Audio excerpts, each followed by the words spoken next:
Hola, ¿qué tal? Bienvenidos a Tutoriales El Mago.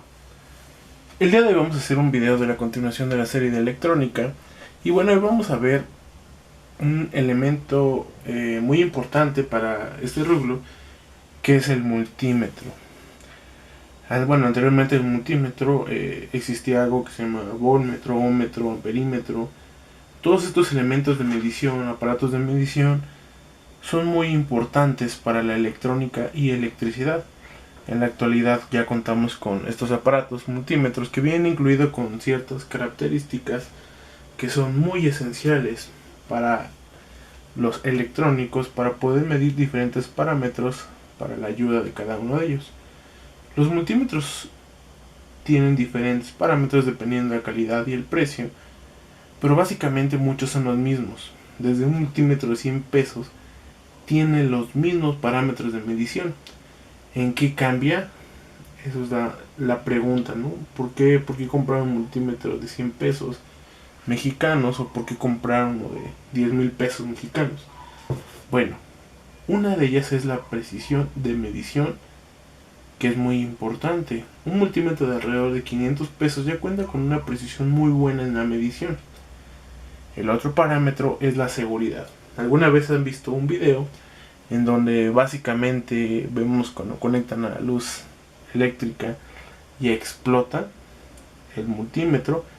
Bueno, hay algo que se llama categorías. Esas categorías es dependiendo de la seguridad y el voltaje, con la seguridad de que no va a explotar ese multímetro. No es lo mismo un multímetro de 100 pesos que dice que tiene categoría 1 a un multímetro de 5,000 pesos que tiene una categoría 3 hasta 1000 volts, ¿verdad? Entonces también estamos invirtiendo en nuestra seguridad. Pero hablemos para parámetros sencillos, como por ejemplo para un estudiante o para alguien que no se dedica a la industria donde no hay un voltaje tan alto. Por ejemplo, en la cámara estamos viendo un multímetro unit, el modelo UT139C. En este cuenta con diversos parámetros. Vamos a empezar con el primero, que va de izquierda a derecha, en donde en el primer parámetro nos indica el voltaje en corriente directa, el voltaje en corriente alterna, y también nos indica la frecuencia de trabajo en el caso de corriente alterna, al igual que el porcentaje de ciclo, ¿vale? Entonces, prendo la luz. Se prende aquí o aquí, ya no me acuerdo. Bueno, espero que se pueda apreciar un poco más. Ahí estamos midiendo corriente directa, yo lo cambié. Aquí estamos midiendo corriente alterna, AC. Recuerden que la corriente alterna, les voy a poner una imagen mejor en la edición del video. La corriente alterna es una señal senoidal que entrega, dependiendo de su país, en este caso en México es FE, que entrega un voltaje de 127 volts a aproximadamente a 60 Hz, ¿verdad? Muchas veces varía un poco, pero vamos a comprobar. Si nosotros quisiéramos medir corriente alterna, y no necesariamente tiene que ser 127 volts, pueden ser 12 volts de la salida de un transformador o algo así, pero quisiéramos medir corriente alterna, bueno, basta con nosotros poner nuestro multímetro en la escala de corriente alterna, tener nuestras puntas y conectarlo o medirlo en una clavija de voltaje, en una clavija, en un conector o algo parecido. Permítanme un momento, voy a ir por un cable para que puedan apreciarlo mejor. Ya tengo conectado aquí un cable de luz de estos como de computadora, ¿verdad? En donde está la fase, neutro y la tierra física. Y bueno, básicamente cuando ya tengamos el multímetro en corriente alterna, nosotros vamos a conectar las puntas donde queramos medir, y en este caso nos está entregando 130 volts de corriente alterna. Nosotros podemos medir la frecuencia de trabajo, que se aproxima mucho a lo que tendría que entregar, 60 Hz, al igual que el ciclo útil, que es del 50% idealmente, ¿no? Y bueno, este sería el parámetro para medir corriente alterna. Es una función que tienen los multímetros. De igual forma, este multímetro en específico puede medir corriente directa en el mismo selector. Hay muchos otros que no. Los de 100 pesos, la desventaja es que no son de una escala variable. Tienes que ir acomodando la escala dependiendo de cuánto es o no. Eso lo veremos en un video aparte para que puedan entender mejor este concepto. Si nosotros quisiéramos medir en corriente directa, como indica la pantalla DC, bueno, por ejemplo aquí tengo una batería de esa recargable de 1.3 volts. Conectamos el lado negativo del multímetro y el lado positivo, y bueno, vamos a ver que efectivamente nos da 1.3 volts. En corriente directa normalmente los multímetros no miden la frecuencia y el ciclo de trabajo. ¿Por qué? Porque en la corriente directa, como indica, no hay una pulsación que medir, una frecuencia que medir, siempre es directa, normalmente, ¿no? A menos de que trabajemos con una señal PWM, una señal cuadrada, donde sí hay una frecuencia y un ciclo de trabajo. Pero los multímetros normales no están diseñados para medir ello. Seguimos, hay una escala de milivolts de corriente alterna y de corriente directa. Esta escala es mucho más sensible que la anterior y nos sirve para medir ciertos voltajes muy pequeños con una gran exactitud. En este caso no tengo nada que medir que sea un voltaje muy pequeño, pero incluso con las puntas al aire podemos ver cómo varía. Significa que es muy sensible esta escala y es precisamente para esto, ¿verdad? Posteriormente tenemos una escala donde están los diodos, el capacitor, la continuidad y también la medición de resistencia. Muy importante la escala de resistencia en continuidad y de diodos que se ocupan en los multímetros. Es la escala que más necesitamos, o mejor dicho, es la función del multímetro con la que mayor ocasión vamos a ocupar.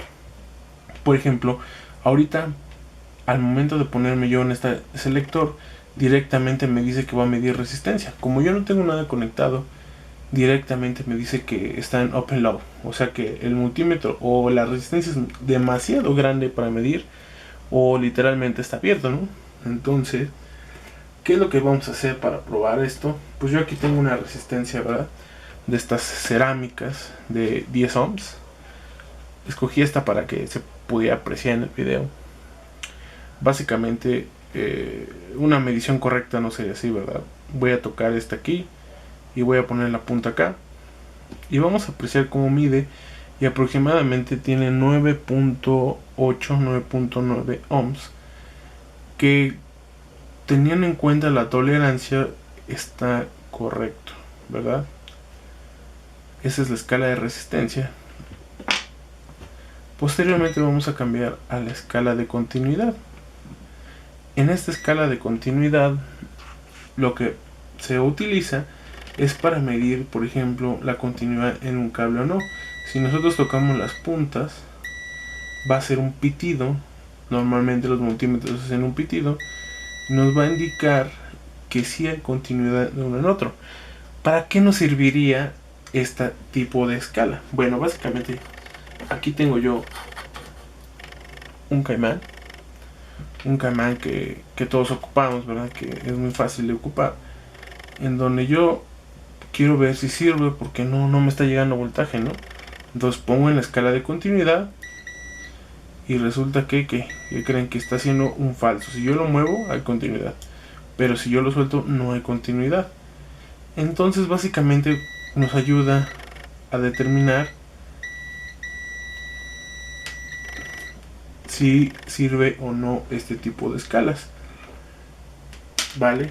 ¿No? Entonces, para determinar si una pista de un circuito electrónico está abierta o cerrada, si está haciendo un cortocircuito, o si queremos medir continuidad en un cable para ver si está abierto o no, pues para esto nos sirve. Esta es una pulsera antiestática que voy a simular como si fuera un cable largo, en donde voy a conectar una punta del multímetro aquí digamos que fuera el inicio del cable, y aquí donde termina va a ser el final del cable. Si yo quiero saber si sirve o no, entonces hago esto y lo pongo aquí. ¿Y qué creen? No hay continuidad. No hay continuidad. ¿Qué creen que significa? Pues no hay continuidad desde el inicio del cable hasta aquí. Hay continuidad. Vamos hasta acá. Aquí en esta parte podemos desconectarla. Checamos si hay continuidad. Y resulta que no hay continuidad. Entonces, en alguna parte de este cable ya no está haciendo contacto, y incluso esta pulsera no está cumpliendo su acometida total porque no podemos aterrizarla a un chasis, ¿verdad? Entonces es recomendable, o mejor dicho, la escala de continuidad siempre se va a utilizar mucho, demasiado diría yo. Es la escala que más se podría utilizar en un multímetro. Es muy eficiente. Vamos a pasar a la siguiente escala, la escala de el diodo. Esta escala nos va a servir para que nosotros pongamos un diodo y este nos va a indicar en la pantalla un voltaje con el cual logró que el diodo continuara, ¿vale? Normalmente pues nos dicen en la escuela que es 1.4 volts, pero no es cierto. Cada diodo depende de cada cosa. Incluso nosotros podemos poner un diodo LED y lo va a lograr encender y nos va a decir cuál es el voltaje de operación de este diodo, ¿verdad? Voy por un diodo y continuamos con el video. Muy bien, ya tengo aquí mi diodo LED. Un LED común, déjenlo hacer con la cámara, que todos ocupamos para indicar un encendido o algo así. Bueno, lo que voy a hacer es que voy a polarizar directamente el diodo, ¿verdad? La punta positiva del multímetro lo voy a colocar en la parte positiva del diodo LED.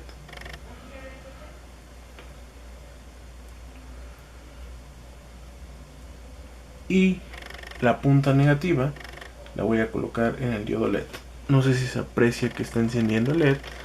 Y en la pantalla nos pone un voltaje, 2.266 volts. ¿Qué significa este voltaje?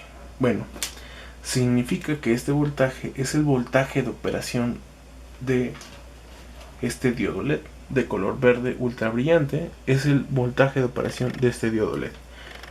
Para esto nos sirve este tipo de utensilios. Básicamente para esto nos sirve este tipo de escalas. En especial este modelo de multímetro tiene un voltaje de polarización de 3 volts. Este voltaje es muy alto, de hecho es como que el plus de este multímetro, que su voltaje es muy alto. Hay otros multímetros en los que no tienen suficiente voltaje y por eso siempre marca open low. No es porque no sirva el diodo LED o porque no sirva el diodo, sino porque el multímetro no es capaz de polarizar el diodo, y básicamente por eso siempre marca open low, aunque sirva este. Bueno, estos son los parámetros que están aquí en el multímetro. Está el parámetro de capacitor, pero básicamente el parámetro de capacitor en este tipo de multímetros, incluso en los más caros, no es tan eficiente. No es tan eficiente. Por eso no es recomendable ocupar este tipo de equipos para medir capacitores. Posteriormente está una escala de grados Celsius y grados Fahrenheit, en donde este multímetro es capaz de medir la temperatura ambiente con la que está trabajando. Normalmente cuando ustedes compran un multímetro va a venir con un termopar. Este termopar se conecta al multímetro y les va a indicar la temperatura. Este es muy útil, ¿por qué? Porque cuando les dejan un proyecto, por ejemplo, de hacer un termómetro, ustedes necesitan tener algo de referencia para saber si está jalando bien su equipo que están diseñando. Entonces, este tipo de equipos cuenta con un termómetro, con un termopar, en donde sí es cierto que no es tan exacto, pero les sirve como referencia para un proyecto de la escuela. En los multímetros no todos traen una escala de temperatura. pero la mayoría de arriba de 300 pesos mexicanos ya incluye este tipo de parámetros para medición. En este tiene un selector para hertz, en donde, bueno, pues no le encuentro mucha utilidad, ya que directamente aquí tiene una tecla. Cuando estás midiendo el voltaje, la aprietas y te dice los hertz. Entonces creo que no es necesario que nosotros nos enfoquemos mucho en ese parámetro. Posteriormente tiene una escala de microamperes. Esto es fantástico. ¿Por qué? Imagínense que ustedes están diseñando un sistema de un sensor, y este sensor tiene que convertirlo a corriente porque lo tiene que transportar por muchos metros de cable, pero esta corriente es bajísima. ¿Cómo van a lograr medirla? Pues ¿qué creen? Este equipito tiene una escala donde puede medir microamperes. Esta escala es fantástica. En este caso no voy a medir nada, pero puede medir microamperes de corriente directa y corriente alterna. Pues está genial eso. Y también puede medir, en el caso de corriente alterna, los hertz de la corriente que está trabajando, ¿verdad? Es fantástico. Después están los miliamperes, que es una escala un poco más alta de comparación de los microamperes, pero la exactitud que nos da este tipo de mediciones es muy buena. Yo lo he ocupado para proyectos de corrientes donde son muy pequeñas, por ejemplo para hacer un sistema de 420 miliamperes, en donde esta escala es maravillosa. Y por último está la corriente de amperes, en donde este equipo puede medir hasta 10 amperes. Puede medir hasta 10 amperes. Bueno, es muy bueno. Una corriente, hablar de 10 amperes ya en electrónica es demasiada corriente. No necesitamos más de 10 amperes para los electrónicos. Es muy raro que vayan a medir algo más de 10 amperes, se los puedo asegurar. Posteriormente está este multímetro, no todos, de hecho es el primero que tengo que tiene este tipo de función, el NCV, en donde básicamente si ustedes acercan el multímetro a un contacto un cable donde haya luz eléctrica, va a empezar a pitar, ¿verdad? Por ejemplo, aquí tengo el mismo cable que medí. Si lo acerco, como pueden ver, empieza a hacer un pequeño sonido. Y también parpadea este LED rojo, que significa que hay una corriente muy cercana. Cuidado porque te puedes electrocutar, ¿no? Esta función está muy padre, porque ya no tienes que estar midiendo a ver si el cable tiene luz, sino simplemente lo acercas y ya empieza a sonar. Es excelente esta función. Como dije, no todos lo traen. Es el primer multímetro que tengo que tenga en esa escala. Ni los multímetros Fluke he encontrado con esta función, de los que yo he probado. Supongo que debe de haber, pero esta función es muy buena. Y por último, suponiendo que pues no les es suficiente medir 10 amperes, pues ¿qué creen? Tiene una función para conectarle una pinza magnética, de estas pinzas que se conectan a un cable alrededor, y puede medir hasta 60 amperes si ustedes le incluyen esta pinza. Yo no la he comprado, no he tenido la necesidad de medir tanto amperaje, pero es muy padre porque pueden conectarle la pinza amperimétrica y medir hasta 60 amperes de corriente alterna y corriente directa. Imagínense medir 60 amperes de corriente directa, sería genial. O sea, es muy eficiente. Yo les recomiendo que compren un multímetro que, aunque no sea muy caro, que tenga este tipo de propiedades, porque les va a ayudar demasiado les va a ayudar. Va a ayudar enormemente en toda la carrera de electrónica, o como técnicos en electrónica, o para desarrollar proyectos. Un multímetro es lo más esencial para poder trabajar correctamente. Entonces, está aquí el video de hoy de un multímetro. Vamos a ver las diferencias en un próximo video de un multímetro moderadamente económico, muy económico y un multímetro caro. Esperen el siguiente video. Espero que se suscriban para seguir viendo este tipo de contenidos. Si tienen alguna duda pueden dejarlo en la caja de comentarios. Y espero que les haya gustado demasiado. Compártanlo con sus amigos y denle like. Suscríbanse. Nos vemos hasta la próxima.